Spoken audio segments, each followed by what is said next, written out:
How's it going, my trim people? DrSlaking, the Slacking Doctor, back with week two of the UBL. As this week, your Lake District Spirits go up against Diet Tight and his New Britain Rockruffs.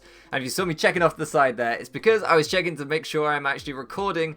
Why would I feel the need to do that? Well, if you guys don't know, also I should mute this. If you guys don't know, basically, I did mention this in one of my other videos. I messed up the recording for week 2 of the UBL. I forgot to press start record at the start of the battle.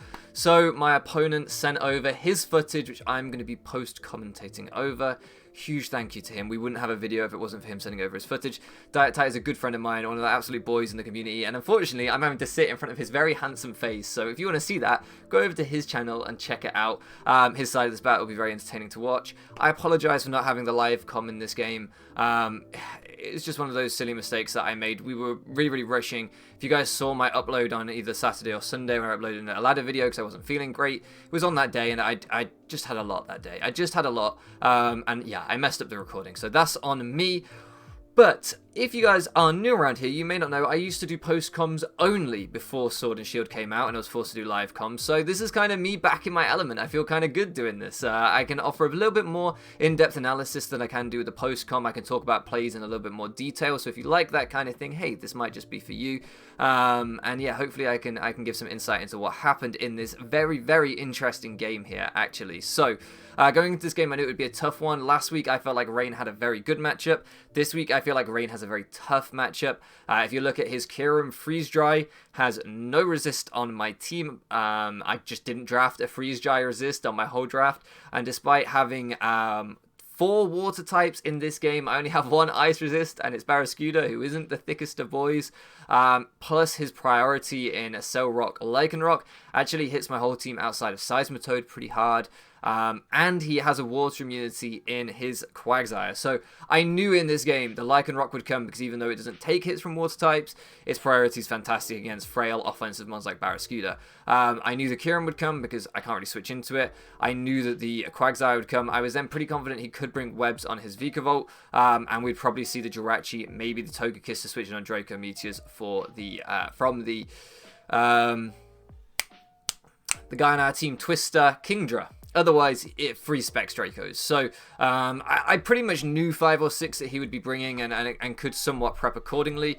On my team here, I decided to lead off with the Zoroark. I wanted to disguise it as the Barraskewda to try and apply some early offensive pressure. I fucked it up. The idea being I could try and bait in the Quagsire, not Quagsire, Gastrodon. If I said Quagsire this whole time, I apologize if I have. The Gastrodon, I could bait in the Gastrodon and then break it. I am running Grass Knot on this set, and then I can free up my Water Sweepers for the rest of the game. So that was the idea. Now, as I said, I was not in a good frame of mind at the start of this game, as evidenced by the fact that I didn't press start record, and I also fucked up my lead. And whilst I did lead Zoroark, I didn't put Barraskewda to the back slot of the team like I was supposed to. It was either Barraskewda or Kingdra, I can't remember which. Instead, I put Clefairy to the back slot. So I'm going to lead off with Zoroark disguised as Clefairy, which is not a good disguise. That doesn't bait in the Gastrodon to try and break it. It doesn't achieve anything that I want to achieve. So, yeah, I also should apologize because I realized the resolution quality on this recording isn't superb. It's not his fault. His video quality is actually better than mine.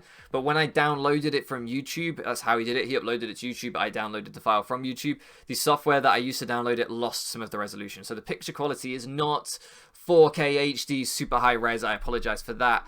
But we have a game, we have a video, and I'm just grateful that we have that, to be honest with you. And as I say, you can go and look at his side. You can see it's not his recording that's the problem. It's my software that downloaded it. But regardless, so we're going to get into this. Of course, we're not going to have the game music, the cries of the Pokemon on in the background, and we're going to be commentating looking from the wrong side. Again, I can't use his audio. He's got his commentary on it.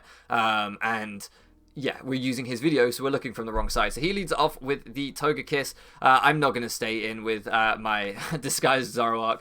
I don't get much out of staying in here. I'm going to need to pivot out, and I'm going to make the play into, I believe, my Pelipper. The reason being, if he air slashes, it's not going to do too much. I believe I was fully Spadef Pelipper in this game, although I don't have my sets in front of me. I can get them in front of me. We can do that on the second screen, and then I'll know exactly what my sets were. Genius. Absolute genius. If I just type in die, will it bring it up? As I do go out into Pelipper. Nope. If I just type in Pelipper, will it bring up all my teams from this league? Peli. Okay, right. Here we go. I was not Speed F. I was kind of mixed defensive, but mostly Fizz Def with a little bit of speed. So it goes for the T-Wave. That's fine to me. I'm just going to go for the U-turn here. I don't want him to double T-Wave and catch something coming in, which seems like a very possible play for him. If I can break through and get out and not get para-flinch, then I get something in free. I lied. I didn't U-turn. I didn't even risk the flinch. Oh, I made the play into Seismitoad in case he double T-waved. My bad. I knew I covered the double T-wave. I was like, I didn't just let him T-wave twice because that was a fear. So I went into Seismitoad knowing if he T-waved again, it wouldn't do too much. And now I can start Sludge Waving. Now, the reason that this sucks so bad and all of this just went horribly wrong from turn 1 is because this is my Rain Sweeper. This is Swift Swim this game. This is my Rain Sweeper that can take a hit from a Cell Rock, right? From Lycanroc. So puts me in such a bad spot because this is the mon that I wanted to be my late game cleaner. I didn't want this to be my wall breaker. I wanted Barraskewda plus Kingdra to be my wall breakers for this to then clean up the late game. So this has put me in a really bad spot as he reveals the Kebia Berry, meaning he's easily going to tank 2 Sludge Waves. Otherwise, I would have T2 hit KO'd him with Sludge Wave, which would have been fine. I wouldn't have minded too much. I could potentially have saved my Seismitoad with enough health on it as it would have had this much health left to potentially take a Cell Rock, depending on his hazards he gets up during the game, depending on his spread on his Lycanroc. But unfortunately, I can't do that because he did bring good prep. He did bring the Kebia Berry. That's nice for Barraskewda because it means that I can potentially hit him with a Poison Jab later in the game. I'm just going to go for the Surf here. It covers the Jirachi switch if he wants to make that. I'm not going to kill with Sludge Wave anyway. The Kebia Berry meant he took half damage from the Sludge Wave, and we didn't do 33%, which we'd need to do to know the next one would kill. So I just felt comfortable firing off the Surf, getting guaranteed damage off on something. So that's okay. It's not ideal. It's not where I want it to be, but it's okay. I might have to pause this recording at some point as well. I'm waiting for a message from Katie to let me know that she got onto her train okay. She's supposed to be catching a train. So if I have to pause the recording and come back, that's why.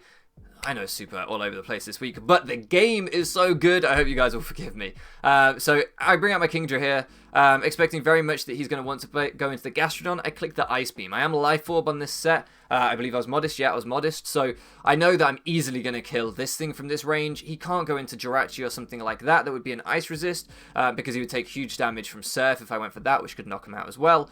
And if he goes into Gastrodon, I can force him to click Recover by clicking the Ice Beam here because 2 Ice Beams would be, or 3 Ice Beams, I think. It wouldn't necessarily 3-hit KO him, but he's going to want to recover here just in case I click Draco Meteor and then potentially or Dragon Pulse and potentially put him even lower. So I know that he's going to want to recover here, keep this thing as healthy as possible. I know the Gastrodon is so crucial in this game when he's playing against Rain that I can make the play here that I wanted to make on the Switch but didn't feel comfortable doing, which is clicking Yawn. Yes, he gets his Gastrodon back to full health, but I was teched out with the Yawn this week to make sure that I can now fire off a Surf. And either, hey, his Gastrodon stays in, gets some minor chip off on my Kingdra, and then goes to sleep for the rest of the game, which is incredible because it means it's not a Kingdra check anymore, really. It's not a Barraskewda check anymore, really. Or he has to switch out, and I can click Surf on something, and he has to try and go into something to take that Surf. Now, we can't really go into his Kingdra, into his Kyurem, because if I click Draco Meteor, that's really bad. We saw the leftovers, so we know he's not Lumberry or anything like that. He's got Recover, so he's not Rest Sleep Talk or anything like that. So this is just like the safest Surf of my life. If he stays in, I sleep him. If he switches out, I get big damage on something. And you can see here from his side of things, he decides to switch into the Jirachi. I'm going to get some big chip off on this Jirachi. Life Orb Surf in Rain for a modest Kingdra. It's going to hit pretty decently hard. You see here, I think we chunk him for about 60, 70, something like that. I think it does quite a lot. Yeah, about 60, 65 maybe.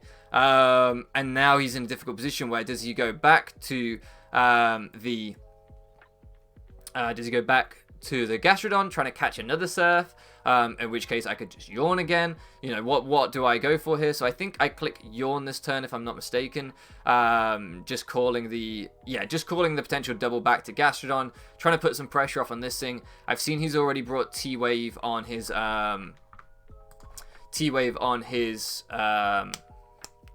Togekiss, so it could be T-Wave spam, and if I could put this thing to sleep, or maybe just, you know, force something around it, that would be very helpful. He goes for the Protect to stall out an extra turn of Rain. Now he's faster than me. Makes perfect sense. Protect against a Rain team. We're going to see this a lot this season, I'm sure. Now he's potentially faster than me, and obviously, I don't really want to deal with this. I don't really want to take this, so I'm just going to switch out, I believe, into my Kingdra to click U-turn. I think. Or do I just go into my Zoroark? Huh, I'm trying to remember. I definitely go into one of the two here. I think I go Pelipper first. Just get my Rain back up. Yeah. Get my Rain back up. Get my boys powered back up. This is a Rain offense team. We need Rain up all the time. We want to be hitting things as hard as we can. So just going to get Nigel back in here. We don't have a T-Punch switch in, so if he is T-Punch, it's going to be really problematic for us as he goes for a Zen Headbutt here. Now, I'm expecting him probably to want a Zen Headbutt again and try and flinch me down. So I believe here is where I go hard into Zoroark. I'm pretty sure. I'm pretty sure because I'm like, if he T-Punches, I live it. If he Zen Headbutts again to try and flinch me down, I live it. So I believe either way I can go into... I could go into Kingdra though, but I don't think so. I'm pretty sure I go Zoroark. Either way, I'm basically going to get some sort of offensive momentum here. You can see he clicks the Wish against the Pelipper, just wanting to get his Jirachi healthy. I can understand that. I wasn't really predicting that, to be honest with you. I just felt like I want to keep up my offensive pressure. I want to keep my offensive momentum. Like, I won't win this game if I... Yeah, you can see outcomes of Clefairy here. I won't win this game if I let his Kyurem and his Lycanroc get on the front foot. If I let him get on the front foot, I lose because he breaks through my team so fast. So I need to constantly stay on the front foot in this game. I need to constantly maintain offensive momentum. So we bring out our Zoroark again here. It's a fairly obvious Zoroark. No one's going hard Clefairy on a Jirachi. I think that much is telegraphed. He can go for the Wish and get his Protect back. As I believe I just clicked Dark Pulse. Yep, trying to keep offensive momentum up. I don't think I had Nasty Plot on this set. No, I didn't. So I'm just trying to keep up the pressure. This set is Dark Pulse, Grass Knot, Focus Blast, Sucker Punch. So I'm in a pretty decent spot where I can just try and, you know, keep the pressure up. Now I'm going to click Dark Pulse again, expecting him to probably want to go out into his Togekiss. I know I outspeed Togekiss. I know I can Sludge Bomb in the next turn. If he wants to go into Gastrodon on the Sludge Bomb, then I can potentially Grass Knot it. Now the most important thing about this set is not the coverage, but the item. I am Focus Sash on this so that I can definitely take a hit from anything he wants to switch in. If he wants to go into his Kyurem, I can Focus Blast it. If he wants to go into his Lycanroc, I can Focus Blast it or Grass Knot it or even Dark Pulse it. I have so many options on this set to hit everything on his team that with the Focus Sash plus the Sucker Punch for potential Scarfers, I'm in a really nice spot to just basically KO something here, to force a KO. He has to take big damage to get anything off on me to break my Sash even. So as he goes out into Gastrodon now, I know my man Diet Tight is a very good player. I know here he is going to scout for the Grass Knot. I'm almost certain. So I'm just going to Dark Pulse again and try and condition him to think that I don't have it.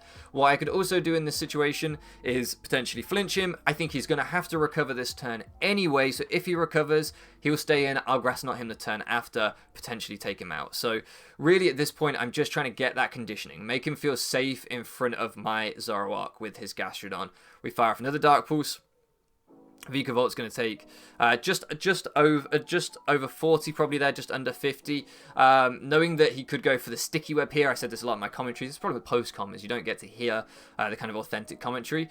But knowing that he could Sticky Web here, and I don't want to let him do that for free, knowing that I'm also Focus Sash, I'm just going to Dark Pulse again. There's no reason not to. If he does go for Sticky Web, I don't have any defog, so I want to make sure that I keep offensive momentum up while I have it. So I go for the Dark Pulse as I actually flinch him here. The irony of someone who drafted Jirachi and Togekiss getting flinched is quite amusing, really. But it does suck for him, because you can see there that Bug Buzz would have brought me down to my Focus Sash, of course, and then he would have been in a bit of a better spot to take me on. However, in some regards, like, we're making the plays here that are forcing all this chip on all his team, right? We've just got 70% off or probably 80% off on his Vikavolt. We now have got his Gastrodon in feeling safe. That conditioning that I spoke about, you know, knowing that my opponent is a good player, has got us a KO here, and we still have our Focus Sash intact. So whilst, yes, 100% we capitalized on hacks, and I do apologize, it sucks to get hacks, at the same time, I feel like I was playing my fucking outs here. Do you know what I mean? I brought this hard in on his Jirachi. I just kept up the pressure. So I'm quite pleased with the way that we're having to play against what I consider to be a tough matchup here, even if we are definitely getting some hacks going on. So here he goes out into Lycan Rock. Now this was a really, really tough turn for me, because if he is choice banned, what I could do here is I could Grass Knot him or Dark Pulse him and then potentially put him in Sucker Punch range. So I could Dark Pulse into Sucker Punch, knock him out. However, if he's not choiced, Stone Edge into a Cell Rock is going to out-prioritize and kill me.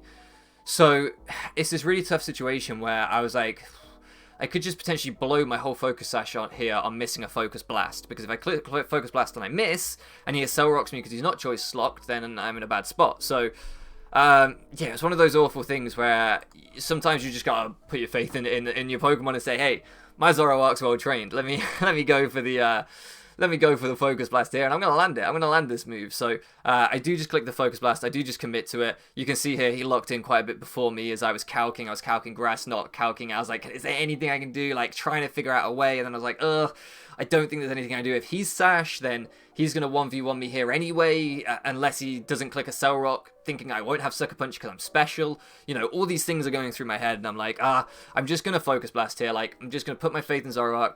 We're just going to Focus Blast. We're going to get off some big damage if we land it. And if we don't land it, hey, we have applied enough pressure here that I'm pretty happy. As he reveals to be Life Orb, and I'm like, yes. Now, Dark Pulse into double Life Orb recoil would actually have KO'd him here. So, maybe, I think anyway, maybe. Maybe not, actually. Maybe not. So, I think I just made the safest play. Yeah, maybe not, because he probably had a little bit of bulk. I can't remember the calcs off the top of my head. But we do land the Focus Blast. We do KO that. So, as it happens, my Barrascuda, if I could have kept it at full health, always took an Cell Rock and like 3 Stealth Rock switchings. I think it took it at never more than 70%, I think. Maybe even 60. So my Barrascuda, because it was quite bulky, if I kept it decently healthy and it had leftovers, so it could take Rock's chip as well with leftovers if you got hazards up. If I kept my Barrascuda healthy, I always would have been able to beat this in the end game anyway.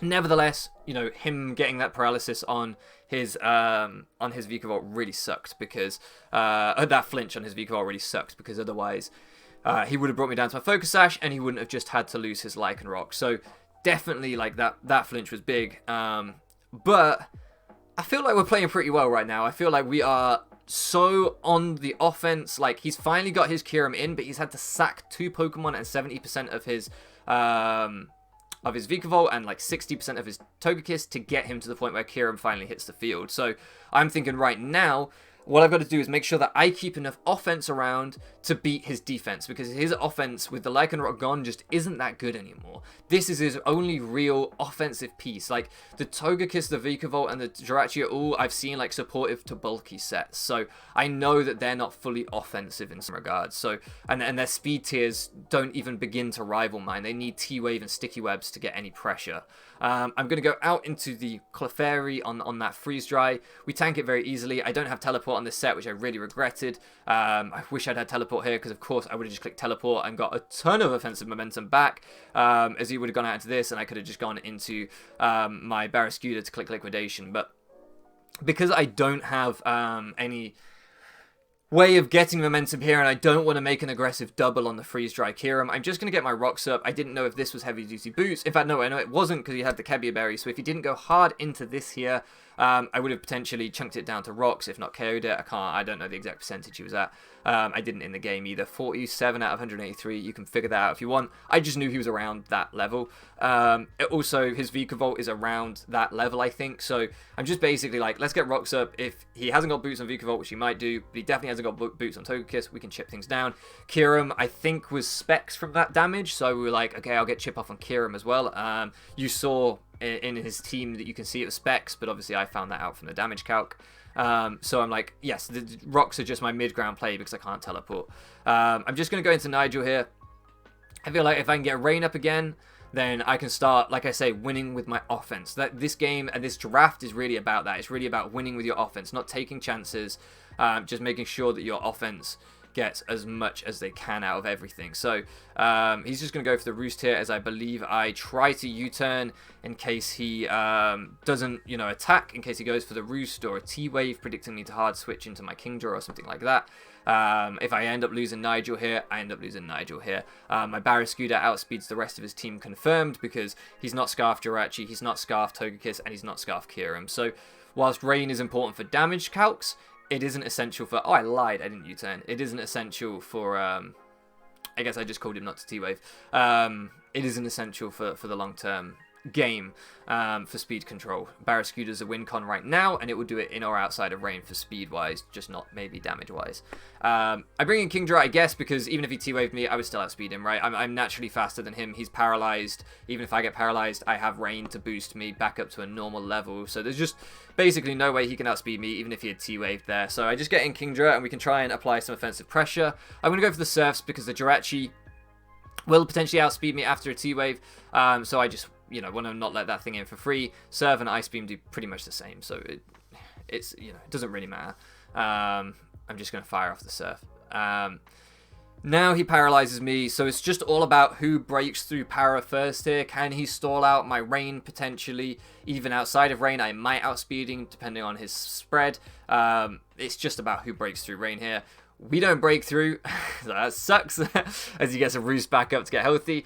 But the crucial thing is, I still have Nigel in the back, so I can still get my Rain back up. I can still get Kingdra faster than this eventually.